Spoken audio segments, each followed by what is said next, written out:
Hey everyone, welcome to What Shaun Likes. I'm Shaun, and I thought it'd be really cool to talk about a show that's been out for quite some time. It's called Sandman. So, Sandman's good. It's like really good.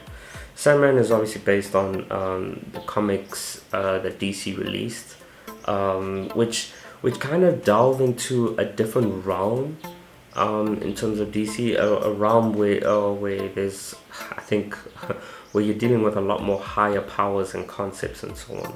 So there's obviously like there are beings in the DC universe, like the one above all and so on, who are just above the Superman issues of the world or the universe or the galaxy or whatever. The Superman, Batman, and Wonder Woman issues, I can say that. But so what Sandman does is it stems off from that, from the comic books. Obviously, if you've ever read the comic books, they're very different from your typical DC storyline, where you're dealing with someone like Black Adam is an issue, and now the DC universe, or Brainiac attacks or something like that. Okay, so Sandman is, I think it's not revolutionary by all means, but it's really just really well made. it's there's a main storyline. There's okay, so you're obviously following Morpheus, the Sandman, and you're seeing his captivity with human, that he's been captured by humans. A human, some kind of wizard guy was trying to capture Death, but instead he caught Morpheus, who is actually part of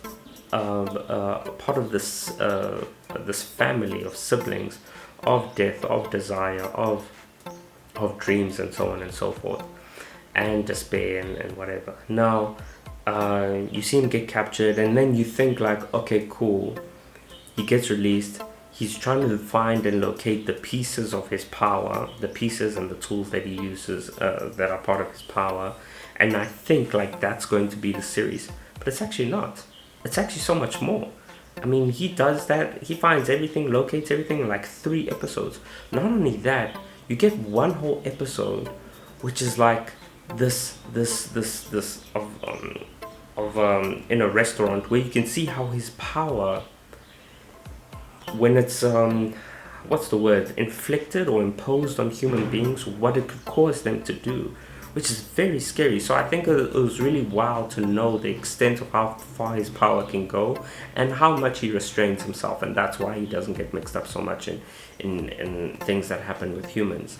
The dream world as well, rebuilding that, it's something that kind of confused me, but the show helped to kind of put in perspective that there are things that he creates in the dream world to incite certain reactions out of humans and so on, to help them dream more, and then they create things within the dream world, which I thought was really cool.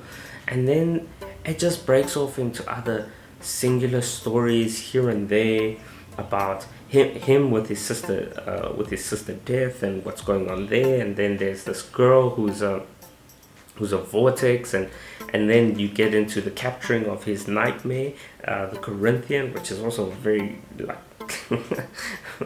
very messed up. And then the vortex is not daughter's brother, locating him and so on. So there's just like, there's a lot packed into this series. And then you have these little not even montages, but I guess it's it's a solo episode with this animation of cats, and these cats and this one cat inspiring other cats to dream. It's amazing. It's like really good. I like how there's a main story, but then there are pockets of these episodes that you can actually take in as singularities and be like, this is actually good by itself.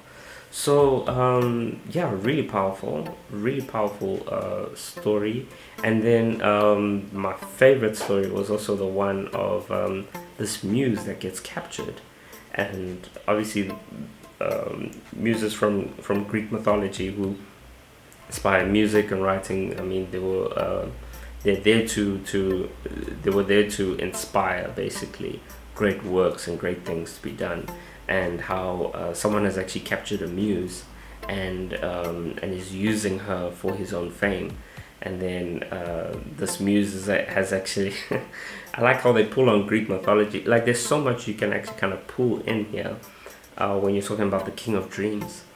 And even when he has to fight Lucifer, I thought that was kind of interesting. There's just so much they're tugging on, which allows the universe to expand at an exponential rate if they ever wanted it to, but also in its containment, in its fishbowl of a series, it's great. It works out awesome. So I would employ anyone to come and watch it. You won't be bored.